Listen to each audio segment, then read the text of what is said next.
Batalhão de Trânsito conversava conosco sobre o que diz a legislação, né, de trânsito sobre bikes elétricas. Pois é, gente, a legislação hoje não contempla punição para quem faz excessos, né? O que o Tenente Lucas estava pedindo é que os pais que dão as bikes elétricas para esses meninos, jovens e adolescentes, e até para quem compra mesmo, adulto, né, que tem esse comprometimento com a responsabilidade. O trânsito é de todos, não é só deles, né?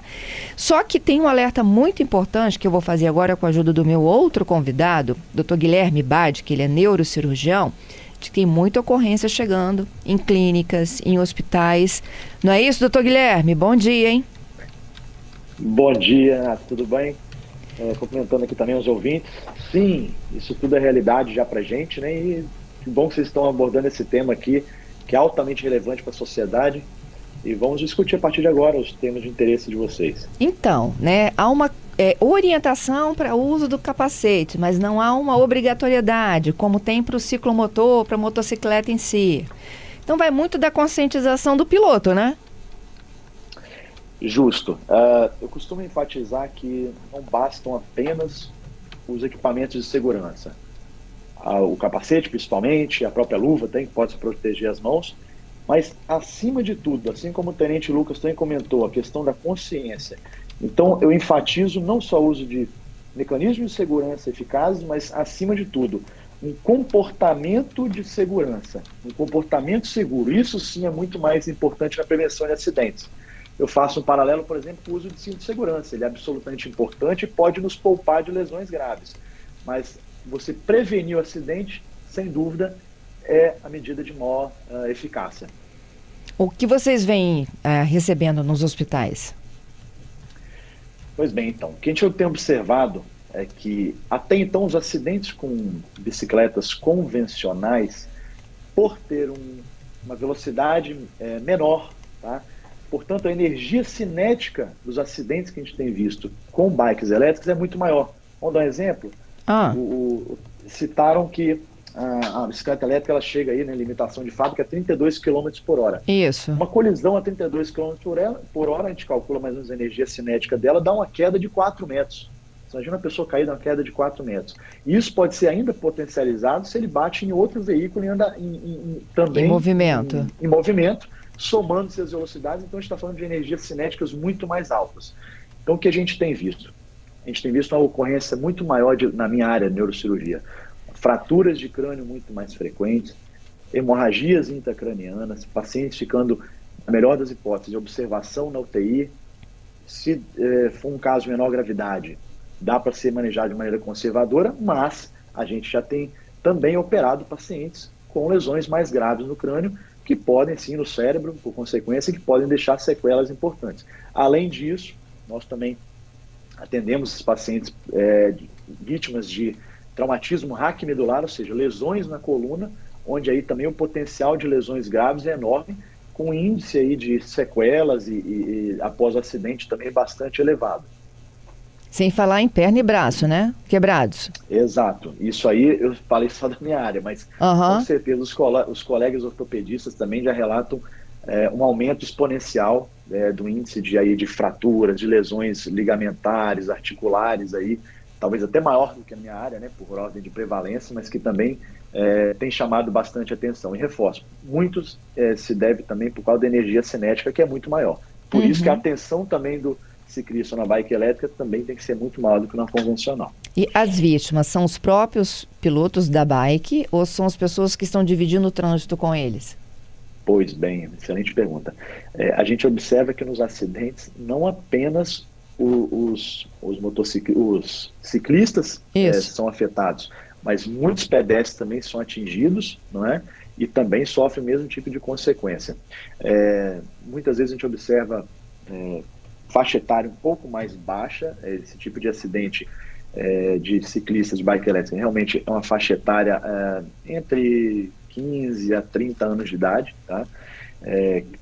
Relacionada exatamente a esse público que consome mais esse tipo de meio de transporte e, enfim, com lesões que realmente nos preocupam devido à gravidade muito maior do que das bicicletas convencionais.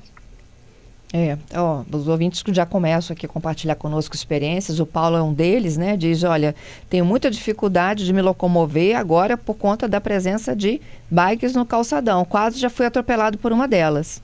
Quando eles não atropelam, eles se chocam também, porque eu já vi choque de bike com patinete. Já viu isso? Justo. Inclusive, tem dados que a gente levantou Esses dados ainda não existem muito bem estabelecidos no Brasil, mas dados do Rio de Janeiro, o estado do Rio conseguiu levantar brevemente números relativos a isso, eles chamam de micromobilidade. Né? Micromobilidade são bikes elétricas, patinetes elétricos. E houve um salto, tá, de 2023 para 2024 de 274 casos para mais de 2.000 casos. Então, a gente está falando de mais de 8 vezes, né, aumento nesse tipo de acidente.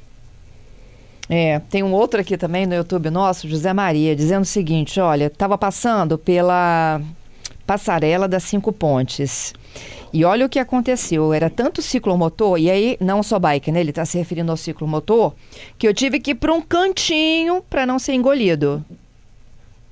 Justamente, agora além da atenção do próprio ciclista, o pedestre também tem que andar com atenção redobrada. E como disse, né, porque ao passo que a velocidade também é maior, então as pessoas podem ser pegas de surpresa, e o acidente também, com certeza, de uma colisão, uma velocidade maior, energia cinética maior, também tem muito mais potencial de lesão grave e até mesmo, né, fatal. E o Giovanni também está dizendo o seguinte, a bike elétrica, ela, sem dúvida alguma, né, ela veio para facilitar a vida de todo mundo, só que é um teste de civilidade. Justamente, isso entra naquilo que a gente conversava, né? O tenente Lucas chamou atenção para a consciência de quem faz uso desse tipo de meio de locomoção. A gente tem regras muito bem estabelecidas para os ciclomotores e veículos motorizados, mas esse tipo de veículo ainda carece de uma regulamentação. Então, enquanto a gente não tem uma regulamentação, eu sempre chamo atenção para o tal do comportamento seguro, que é respeitar o sinal, usar os equipamentos de segurança e, acima de tudo, atenção em cruzamentos e com pedestres também. O batalhão estava reforçando, né, que apesar de recomendável, não é obrigatório o uso do capacete. O quanto do capacete salva a vida de um ciclista desse, doutor? Excelente. Pode fazer diferença realmente entre a vida e a morte. Não tem a menor dúvida disso. Por quê? O capacete, primeiro, tem que ser o capacete adequado, que cubra a maior parte da cabeça, não deixe... Existem uns capacetes que são muito rasos, que expõem boa parte da lateral e da parte posterior, de trás, né, da cabeça, que não são interessantes. Então tem que usar um capacete adequado, regulamentado, pelas nossas autoridades, seja seguro, porque ele pode sim prevenir tanto lesões diretas, né, contra o crânio, que vão causar fraturas importantes, pode causar afundamento craniano, hemorragia intracraniana, assim como também lesões que a gente chama de contragolpe. Quando o ciclista ele cai e a consequência da queda existe uma lesão por contragolpe. E também o capacete pode ser eficiente em prevenir esse tipo de lesão também. E as proteções de joelho, essas caneleiras também funcionam? Sem dúvida funciona. Isso aí evitaria, né, que a gente tivesse lesões cada vez mais frequentes de fraturas em joelho, cotovelo. Então, aquele ciclista que estiver disposto realmente, né, e assim a gente recomenda andar protegido, realmente, uso de cotoveleiras, joelheiras e até mesmo uma luva também, a mão ela é altamente passível de lesão na queda, com certeza o ciclista vai estar muito mais protegido e menos exposto a lesões aí que podem sim, por que não, trazer, mesmo sendo uma lesão ortopédica não neurológica, pode sim também trazer sequelas aí, muitas vezes permanentes. Certos tipos de fratura, certos tipos de lesões articulares e ligamentares vão sim deixar essa pessoa com limitação para sempre, né? Sem dúvida. Ô, doutor Guilherme, eu te agradeço pela gentileza, hein, de participação aqui conosco nesse debate. Nos fornecer espaço para discutir esse tema tão relevante. Muito obrigado.